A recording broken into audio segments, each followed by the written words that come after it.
Magandang hapon po, ni Manhao, annyeonghaseyo. Hello everyone and welcome to this public lecture today. I'm Sydney Bata from the Ateneo de Manila University Chinese Studies Program and UP Department of Linguistics, and I would be your moderator for today's event. Today's event is co-hosted by three institutions, namely the UP Korea Research Center, the UP Department of Linguistics, and the Ateneo de Manila University Chinese Studies Program. Let me just briefly introduce each of those institutions mentioned earlier. On the 27th of April 2016, the University of the Philippines launched the Korea Research Center. With the support of the Academy of Korean Studies, AKS, the Korean Studies Promotion Service, aiming to provide Filipino scholars and researchers with opportunities to widen their interest in Korean studies. The center hopes to be a venue for students and professionals to produce meaningful comparative research and to promote collaborative partnerships among Korean and Philippine institutions. The center serves as a university-wide hub that helps promote and develop Korean studies in the university and the country also. It sponsors interdisciplinary and inter-college research and education activities on Korean studies, as well as facilitates the training of the next generation of Koreanists in the country. Second, the UP Department of Linguistics is an academic institution under the College of Social Sciences and Philosophy, which is distinctly focused on the scientific study, preservation, and promotion of Philippine languages and dialects through teaching, archiving, research, and publication. It is also mandated to use its research expertise to address language issues in the country. From Philippine linguistics, the department is also recognized as an expert in the teaching of the national languages of Asia. It is designated as Center of Excellence in Foreign Languages by the Philippines Commission on Higher Education. And lastly, the Ateneo de Manila University Chinese Studies Program seeks to impart knowledge and develop expertise in Chinese studies in order to improve the relations between Philippines and China through a better understanding of China. It promotes more harmonious relationships to promote more harmonious relations between ethnic Chinese and larger Filipino communities, increase the understanding of Chinese heritage of Philippine culture, and promote Ateneo's vision of person for others through the teaching of certain Chinese values. The Chinese Studies program offers both major and minor programs, and the courses include the language Mandarin, Chinese history, politics, economic, society, and culture. To formally begin our program, let us virtually welcome the Ateneo Chinese Studies Program Director, Dr. Kimberly C.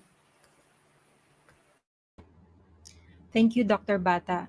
Good afternoon, everyone. The Chinese Studies program is pleased to be part of this lecture co-organized with UP Korea Research Center on the topic of what happens after the L sound, a probe into one sound change present in Korean words of Chinese origin.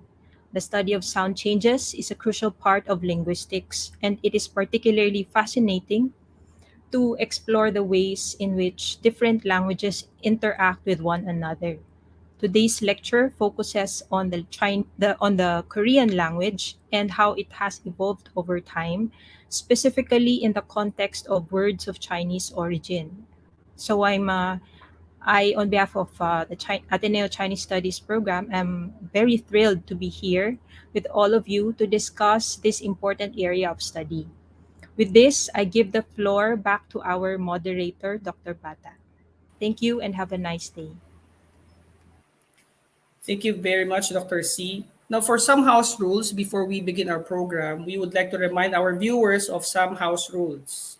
You may send your questions and comments to our speaker for the whole event in the comment section of the Facebook and the YouTube live streaming. The questions and comments will then be read during the open forum and will be addressed by our guest speaker. May you also be reminded that the whole forum is a safe place and thus will not tolerate any form of bullying and trolling, academic or otherwise. The organizer reserves the right to remove those who will create any disruption in any part of the program. We would also like to inform you that this event will be recorded and uploaded to the official UP Department of Linguistics Facebook page and YouTube channel. So, to introduce the speaker, Mr. Oliver Monghit is a Filipino linguist who is deeply interested in language change, variation, and contact. Mr. Monghit earned his Bachelor of Arts in Linguistics at the UP Department of Linguistics. During his junior year, he did a one-year Chinese language program at Dalian University of Technology. He then went to Hanyang University as a Korean government scholar to join a Chinese language and literature in their master's program. During his time in Seoul, he learned more about how the massive loanwords from Chinese have evolved into in the Korean language. From Asia, he then moved to Germany and he is currently pursuing his Ph.D. in Asian Studies at the Humboldt University of Berlin. There should be a lot of Filipino scholars who have been curious about the same questions in learning Korean language with Chinese background. Let us hear today's talk entitled What Happens After the L Sound, a probe into one sound change present Korean words of Chinese origin. Let us all welcome Oliver to today's talk. Oliver, the floor is yours. All right, thank you very much, Sir Sydney. All right, so good afternoon, good morning, good evening. So I'm John Oliver Monghit, and I'm delighted to connect virtually with my former professors at the Department of Linguistics, current UP students, UP Salin, my org, my dear friends and family back in the Philippines, and and to everyone watching this lecture. I would like to personally thank the UP Korea Research Center, the UP Department of Linguistics, and the Ateneo Chinese Studies program for giving me this opportunity to present some parts of my master's thesis. So, what happens after the L sound? A probe into one sound change in Korean words of Chinese origin. So, yeah, it sounds really intimidating, but yeah, let's do this. So, first keyword of the day, tensification. Again, tensification. If there's only one thing I would like you to remember from this lecture, it's this. So, some linguists call this glottalization because there's some constriction in your glottis when you make this sound, but I prefer tensification because it's very descriptive of the quality of this sound. So this term is also unique to Korean linguistics. So some sounds or consonants in the Korean language can be pronounced normally, like ka, ta, pa, sa, and ta. So those are the ones I put on the first line. So we will call these sounds S1, so sound 1, all right? And then sometimes these sounds can also be pronounced in this way. So ka, ta, pa, sa, and da. So those are the ones at the bottom. So we will call these sounds S2, so sound 2.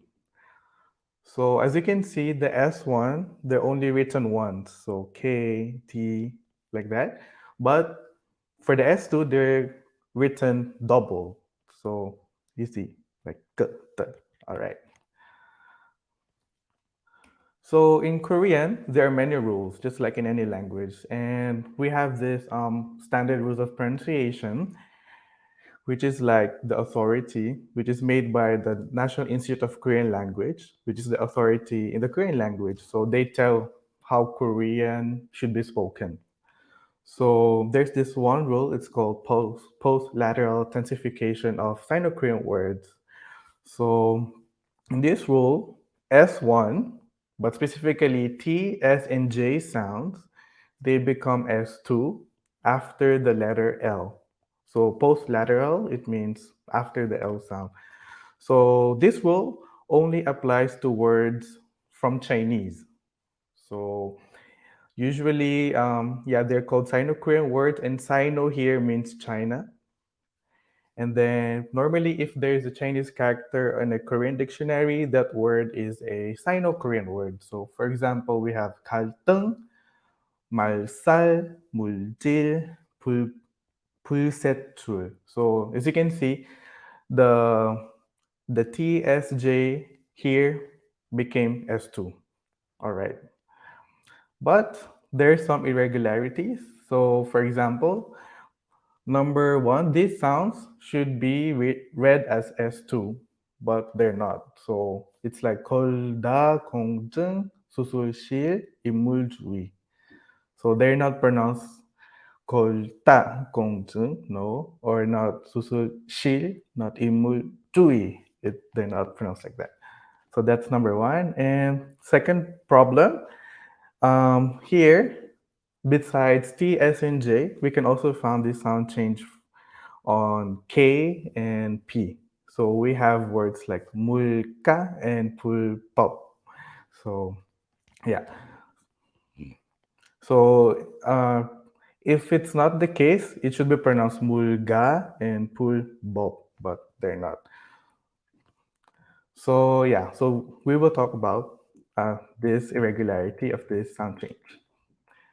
So I'll skip the RL part, but here different Korean linguists have different uh, perspectives on this sound change. Some of them argue no, it's not related to native Korean phonology. Sometimes they say it is. Sometimes they say, oh, some characters trigger this one, or sometimes the syllable also plays a role onto the sound change, etc., etc.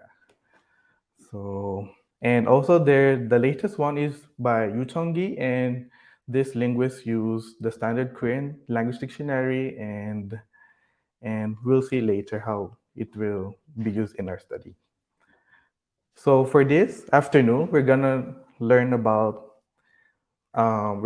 answer these questions. So number one, so where does this sound change happen? What are the conditions? And number two, maybe there's some pattern behind this one. Maybe we can look into syllable type, Chinese characters, syllable length, etc. And then number three, how can we describe this sound change? So is it completed? Is it an internal change, external change? And number four, when? When did this sound change happen? So for this research, I used the data from the standard Korean language dictionary, the 표준 국어 대사전, published by the National Institute of Korean Language, 국립국어원. So this is the website. You can make an account there and then download their dictionary data. And then, so from the data that we downloaded from the website, so I only look into words that are labeled Sino-Korean and word. There are 71 unique Sino-Korean syllables that end with an L sound. So I use them to find the words that we need. For example, like kal, mul, if those words contain those syllables, but let's say the word contains map like that, so it's not part of our data. Then in total, we have 27,200 Sino-Korean words that have at least one syllable that ends with an L sound. So it's really a lot, but we also don't need everything. So I first organized this huge amount of data manually using Excel. Yeah, I spent like a year, but also I checked the results thanks to Josh. So he's another graduate student in the US, and then he made a Python script to check the data. And thankfully, the results are the same. And so let's go into the results. So there are 5,431 words that have at least this sound that underwent tensification. And this is the most common most common syllables that have tensification after it. And then also with the characters, these are the most common characters that have post-lateral tensification after it. So there are around 180.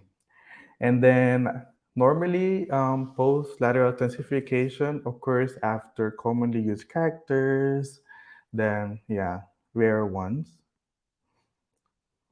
And then now let's look into the ones that did not cause T, S, and J to did not cause them to undergo that did not cause them undergo post-lateral tensification.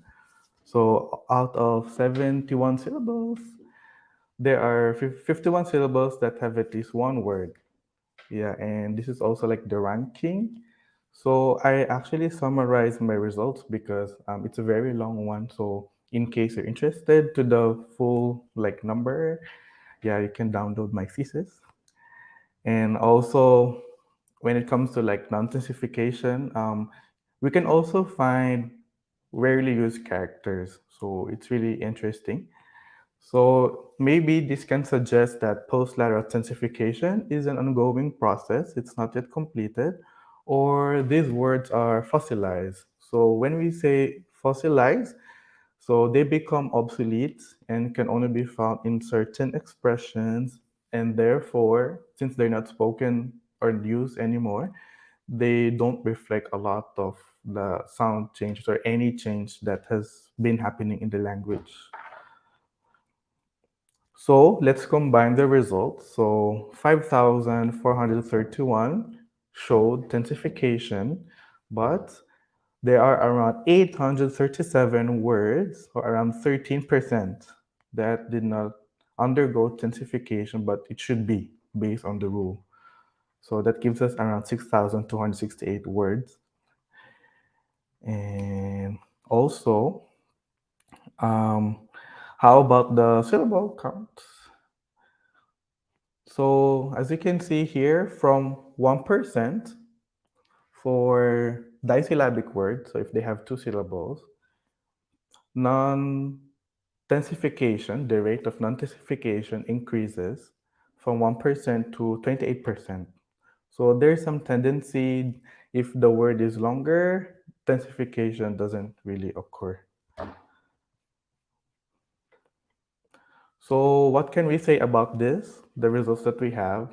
So how can we describe this? So basically in linguistics, there are two types of sound change. So one is regular, one can be explained by the regularity hypothesis. So this says that sound change is regular. Like as long as these conditions are met, this thing will happen. So that's the regularity hypothesis. But there's another theory. It's called the lexical diffusion hypothesis. So yeah, it's okay. Like this change happens very fast or instantly, like that with a snap, but doesn't affect all the words, and it takes some time for this sound change to be like happening in all of the cases that it should be. And since, right, as we can see, there's a huge portion, like 13% of the words. So, in my opinion, post-lateral classification adheres more to the lexical diffusion hypothesis than to the regularity hypothesis. So yeah, so this is the first part. So now we've known the distribution of this sound change. So let's take a look into why or how. So let's look into this sound change in native Korean words. So according to 1999, this sound change is also present in native Korean words. So, and it's related to the ones happening in words of Chinese origin. So, for example, we have words like 벌써, 일찍, 불상, 글씨, 말씨, 골작. And actually, if you look into the history of these words, for example, like 벌써 and 일찍, if you look to the data in the 15th century, like yeah, first they were written as like a single letter, like it's like an S1 sound, like S1. But later on, you can also see like there's also a coexisting variation of it, which is written doubled, so S2. So the same with like kulshi and malshi and koltak. And in the past, they were all also written with one character, like one character, but now we pronounce and write them twice, right? Like ku, shi. So, so as we so based on the examples we saw, we can safely say that this sound change is also present in native Korean words. And the fact that we have two ways of writing words such as pulssechul, one with an S1 and one with an S2, suggests that post-lateral tensification has been happening since the 15th century or probably even earlier. Um, so because of this, it is more likely that this is an internal change. This was not caused or influenced by other languages, and also it's very widespread. It doesn't happen only on words, but also to phrases. And and our theory is that during like Middle Korean, that's when it happened and then started to spread to words from Chinese, so Sino-Korean. But also, interestingly, let's look into Chinese characters or hanja, as we call them in Korean. So actually, we can find characters that also change to an S2. So they undergo tensification even if they're not followed, even if they do not follow an L sound. Like regardless of the sound beside them, they would turn into a tensified consonant to S2. So they're just so extra. So these characters are developing into something similar to an affix, specifically a type of suffix. And that is why they have this power of undergoing tensification by themselves without any triggers. But the thing is, some characters are more likely to undergo tensification than others. So that's why we have like high, medium, and low as categorized by Kim Hong-seok 2005. So it's really nice if you know some Hanja or Chinese characters. Yeah, it really helps. So let's take one example from that. So for example, this one is ka. It means price. So we have four examples. So example number one, we have kamka. So price reduction. So as you can see, the K there is an S2.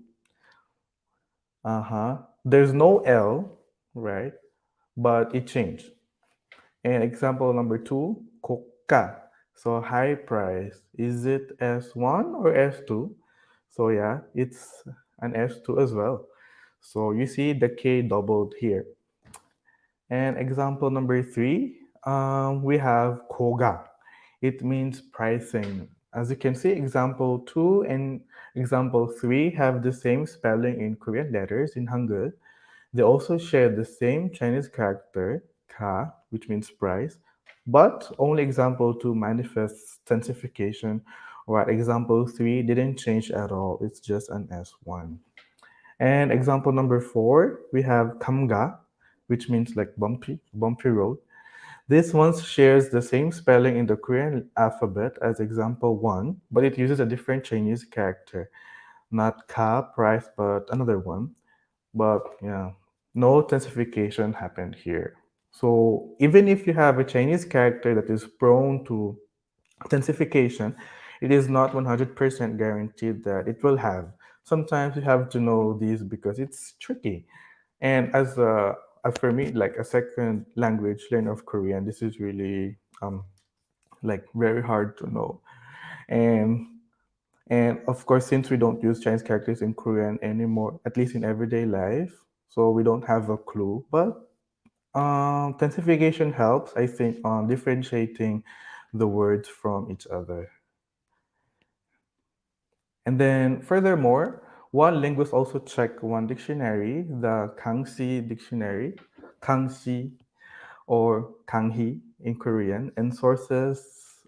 It's a very famous dictionary written during the Qing dynasty in China. So the conclusion was that post-lateral tensification is not related to Middle Chinese phonology, and yeah, we can't make a very good rule, and there's so many exceptions. Um, However, it is a fact that if it ends in T, in Middle Chinese, it changed to L in Korean. So because of this sound change, so Korean linguists at that time, they put another letter, this letter. So it's called Tuen Iung or Yorin Hiut. And they say it sounded like the glottal stop, like and and they use this to make the current pronunciation of Chinese characters that ended in T closer to what it should be in Chinese. Like, so they're being prescriptivist here, and this is called iyong bore. So to supplement L with the glottal stop. And there's a lot of instances of this on the Korean rhyme book, the Dongguk Jongun. So yeah, so this is the Dongguk Jongun. So it is a book for pronouncing Chinese characters in Korean correctly. It was compiled pronouncing Chinese characters in Korean correctly, and it was compiled under the command of King Sejong the Great, and served as a companion volume to the Humin Jongun, the document that is about the creation of Hangul or the Korean alphabet. So yeah, so we got some data from here.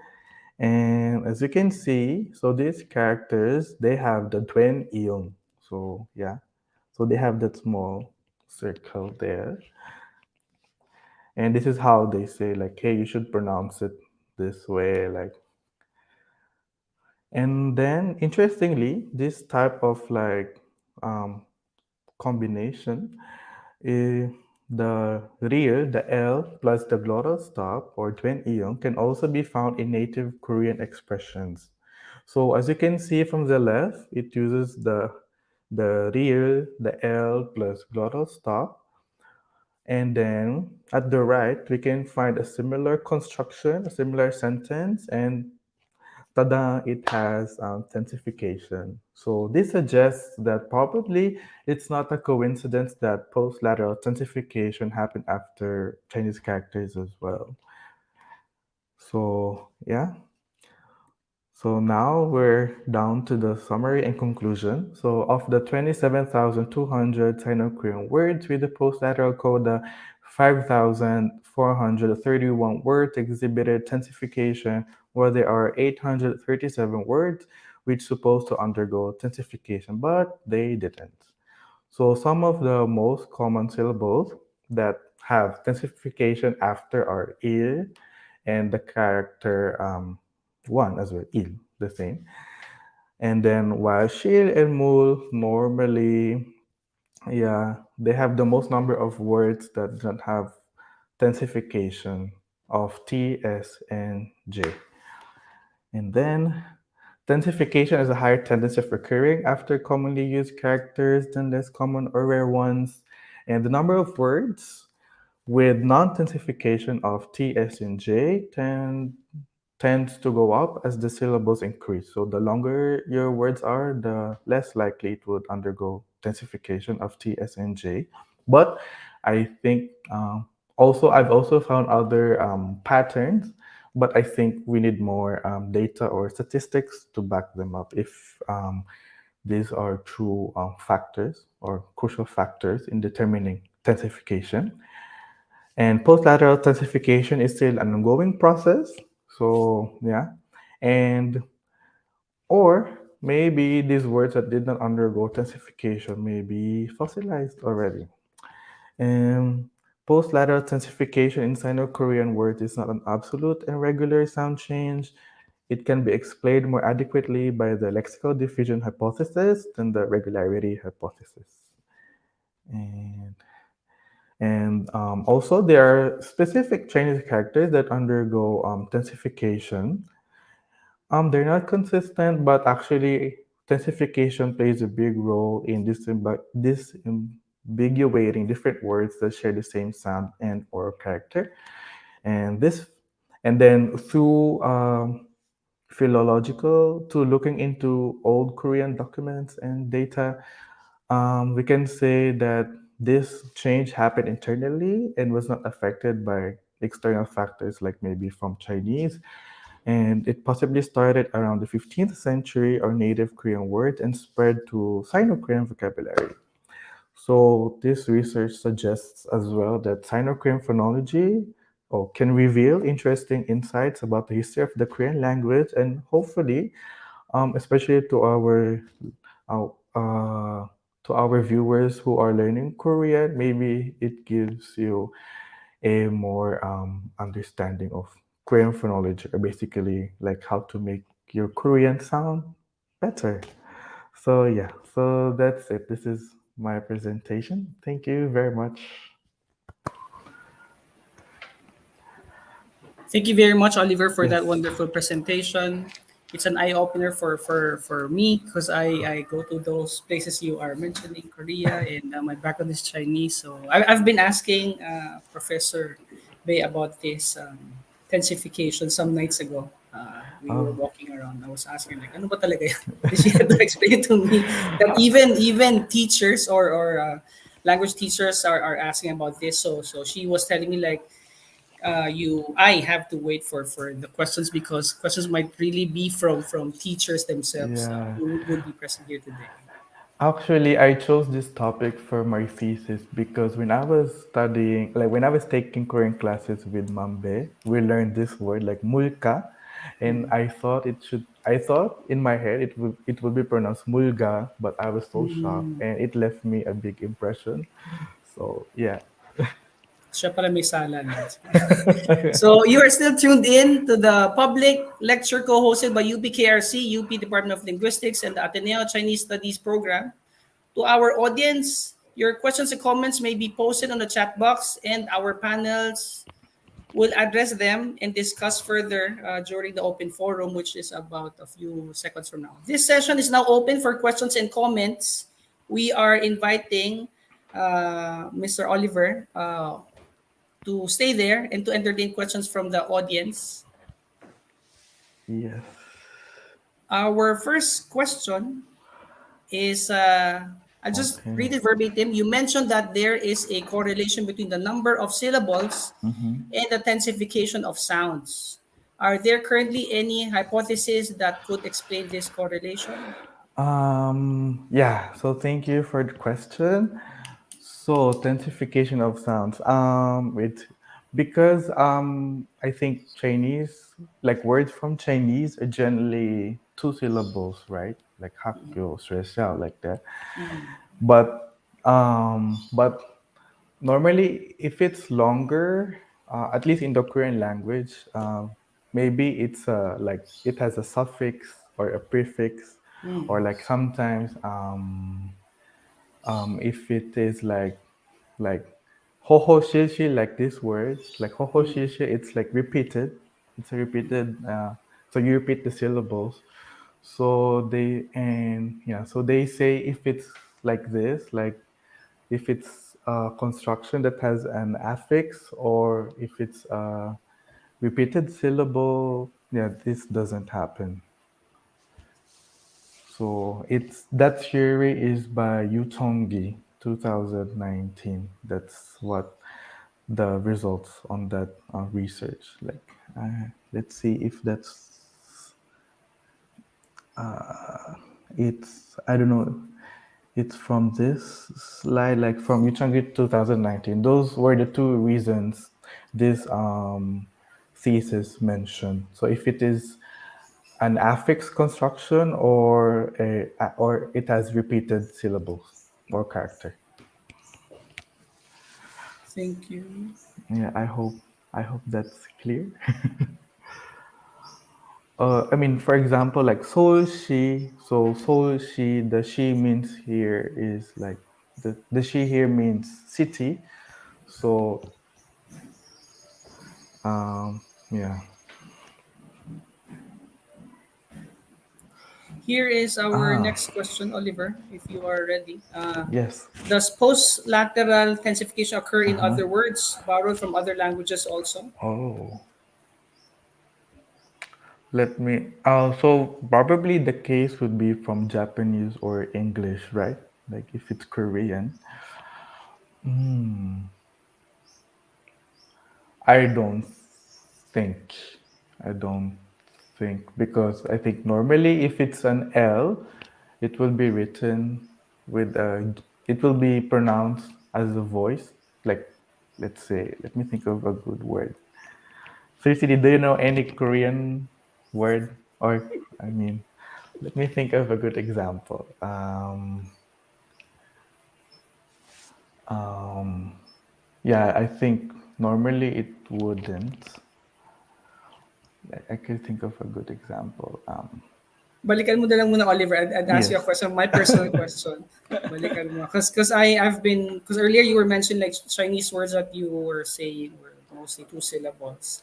When Yeah. we say, just for clarification, when we say Chinese origin here, it's not just Mandarin, right? It means like even Hokkien or Cantonese, all these words are like Chinese, right? Is it Um, because normally these Chinese origin words they came to the Korean language. I mean, a huge chunk of them from Middle mm, Chinese. okay? Middle Yeah. Chinese means Mandarin, right? Sige, continue please. Not basically Mandarin, but the standard variety at that time, which is basically from Chang'an dialect. Okay. Yeah, but that's still Mandarin It actually, is, it is, it but is. not Beijing Mandarin. Uh-huh. Yeah, Because but yeah, please. Chinese words entered the Korean language even before that. Mm. So yeah. So for example, like param, Mm. like I don't know if you know param, like Yes, yes. wind. Uh, So there's some theory that says it's from Old Chinese. mm. Yeah. I'm just asking that because if I'm about to guess what my Korean relatives are saying, my default is to think in Hokkien, which is obviously Uh older, huh. or Cantonese is older Yeah. than Mandarin. And most of the time, I would get the idea Mm-hmm. of it somehow. So Mandarin Yeah, medyo medyo. malayo. So I'm thinking because Yes. you said middle, yeah, middle parts of probably it is Mandarin because that was that's the thing they were Um, calling it before. I mean, the thing is, like Southern Chinese Yes, varieties like Hokkien, Cantonese, they tend Cantonese. to preserve more ancient features.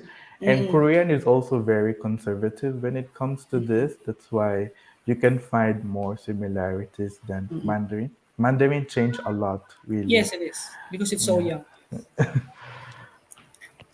Okay, thank you. Okay, we have There some. is something here on the screen. Is the result from Rohan von Uh Bichara huh. Alfelor Lopez Taduran? Parang haba. Is the resulting change Okay. different between different periods of Chinese borrowing between Ah. the likes of Middle Chinese and later Tang and Shui pronunciations? Mm, no, there's no correlation with the stages of borrowing. Yeah. And also the thing with Korean, so unlike Japanese, Korean, they tend to like follow what was the prescribed form at that time. So that's why they have, and actually even the Korean alphabet was created. Like if you know the meaning of Hummin Jongum, it's like teaching the people the correct pronunciation. So they want to tell the people, hey, this is how they pronounce this in China, so we should pronounce it this way. That's why even if there are some characters that have like layers of borrowing, like in Japanese you have tang like that, but no, they were able to at least like stabilize the language, like clean the language, if I must say. Thank you. Now, there's another question here. How can we apply insights from your studying, teaching, or Uh-huh. learning Korean as a foreign language? Language. Interesting. I think because I think it was really hard for me as well. Like, can I show my slides again? Sure. So, for example, like for me, like learning Korean, I think this set of characters really help.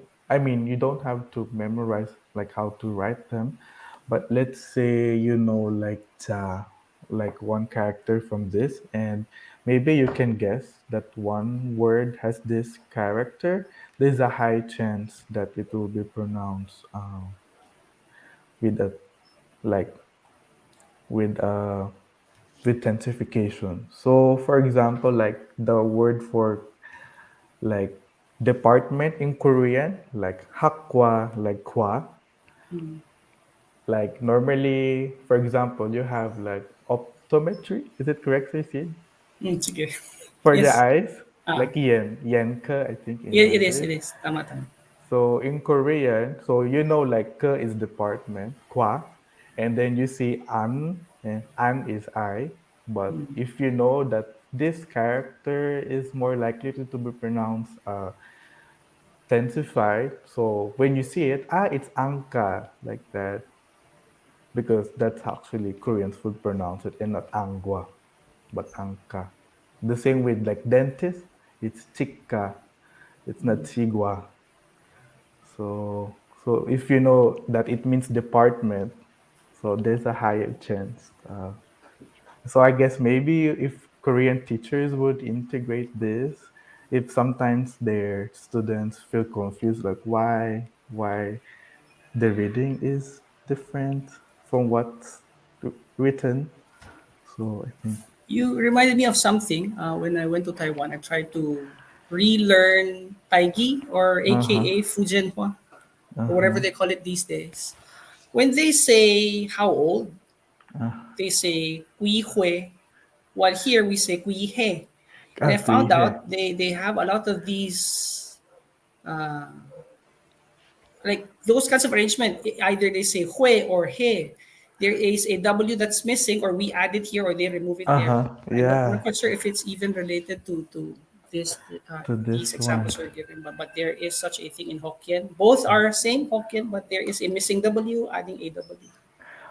I think it's like, let's say buntue, like Yeah. some is like buntue, and Uh, in Taiwan it's bunte, right? I'm not quite sure how they should be because it's T. Yeah, yeah, yeah, yeah, yeah. Yeah. Yeah, yeah. Um, It's a W, missing W, adding a we- W.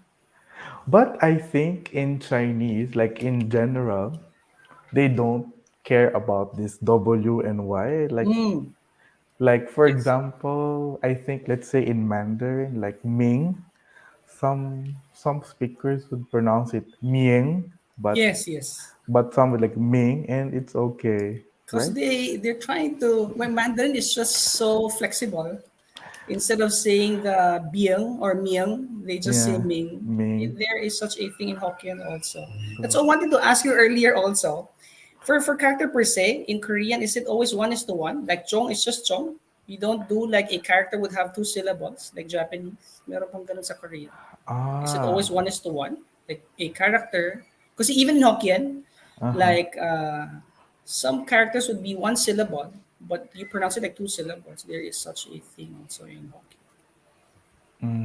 Let me. Or probably I. they're mixing it, but because if you would look at old Hokkien, they really have their own way of Mm-hmm. writing, like Cantonese, I think normally there's one-to-one one to one. correspondence. So very Yeah, different from Japanese. Okay, yeah, yeah. I wonder why. Uh huh. Nice question. So, do Chinese learners of Korean easily Easily learn? learn the intensification pattern in Korean. Actually, I found research about this, and it's also a problem among Chinese learners of Korean. So, it's actually, yeah, they know. They found it hard as well. And also, yeah, this is a spoiler for Yen's um, For lecture. Wednesday, Yes, because I read her thesis as well. And also, Filipino learners struggle a lot with this tensification as well.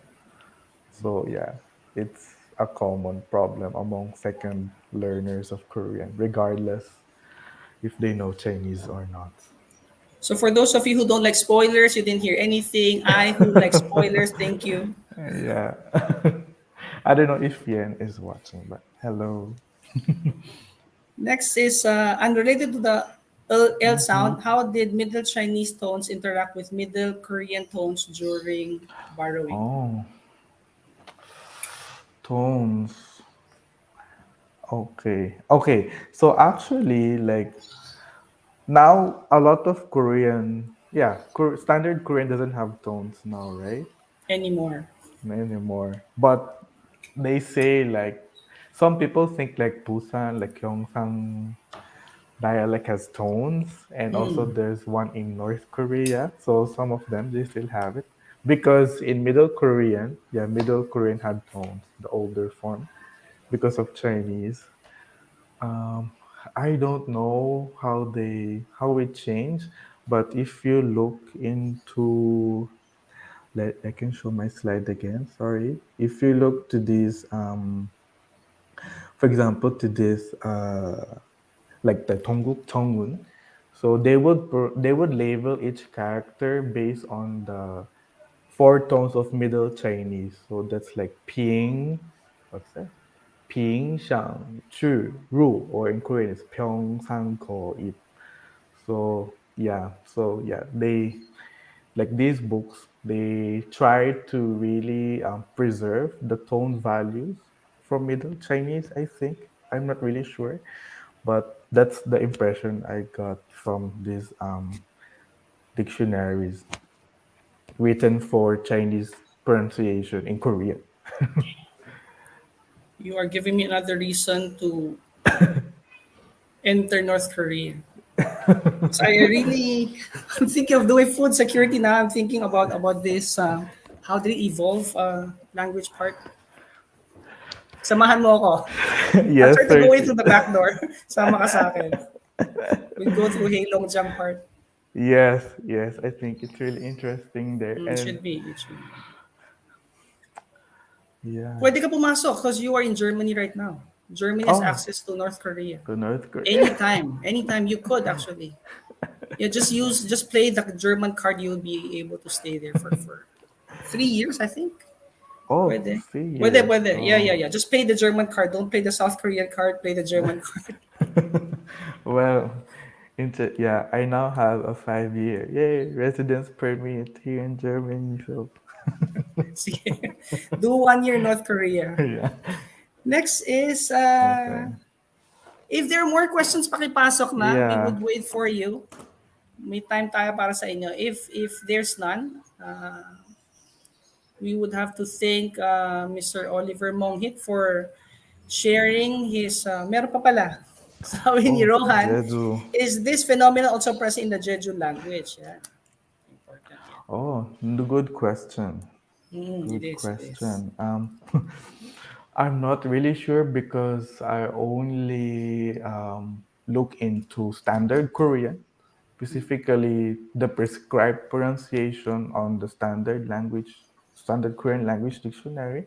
So I'm not sure if there's some uh, variation in the dialects, but for the native, like in native words, probably it's also present. I'm not sure about Sino-Korean words. Kasi susunod ko sana yung 1,000 other languages in those islands, iba-ibang islands sa mga 1,000. So thank you for asking that regarding Jeju. Yeah. Meron pa ba? Any other questions? If there are more questions, kasi after nito may bayad na yung questions. This is free until today. Aldrin is clapping. Aldrin, may question ka ba dyan? Is there Yes, anything Sir you'd like? Aldrin. Oh, silly. If there are no more questions, we would have to wrap this up. Mm-hmm. Thank you very much for all those questions and for that very active participation. Um, and again, thank you very much, Oliver. To conclude this session, let me read the certificate of appreciation for our speaker. Meron ba tayong certification? Yan. Thank you. So, the UPKRC Research Center, in cooperation with the UP Department of Linguistics and the Ateneo de Manila University Chinese Studies Program, presents this certificate of appreciation to John Oliver Monghit for delivering a lecture entitled What Happens After the L Sound? A probe into one sound change present in Korean words of Chinese origin. Dated today, as part of the UP Korea Research Center Public Lecture Series, signed Director Kyung Min Bae of the UP KRC.